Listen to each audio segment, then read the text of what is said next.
আজ বড় মার কাছে যেতে গিয়ে আমাদের সঙ্গে এমনটা হবে আমরা সত্যিই ভাবিনি। কেন বললাম কথাটা, তো তার জন্য ভিডিওটা দেখতে থাকো। সময় ছিল তখন 4:40 মতো, অ্যান্ড আমি আর আমার দুটো বন্ধু মিলে চলে গিয়েছিলাম বড় মায়ের কাছে পুজো দেবো। তার জন্য শিয়ালদহ স্টেশনে আগে গেলাম, দেন ওখান থেকে নৈহাটি জাংশন ধরে নৈহাটি চলে গেলাম।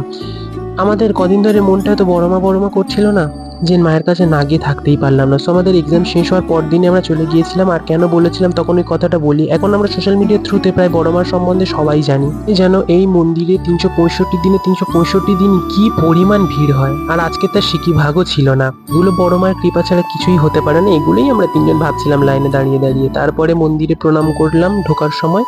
And তোমরা সবাই বড় মায়ের মুখটা দেখো, দেখো তো কি মিষ্টি লাগছে মাকে। মায়ের এই স্নিগ্ধ মুখ দেখার পরে কার সাথে খারাপ হতে পারে বলো তো। সো মন্দির থেকে পুজো দিলাম, দিয়ে আমরা বাইরে বেরিয়ে গেলাম। চলো সবাই আমার সঙ্গে আরেকবার বলো, ধর্ম হোক যার যার, বড় মা সবার। সবার মঙ্গল করো মা, সবার মনের আশা পূর্ণ করো। জয় বড় মা।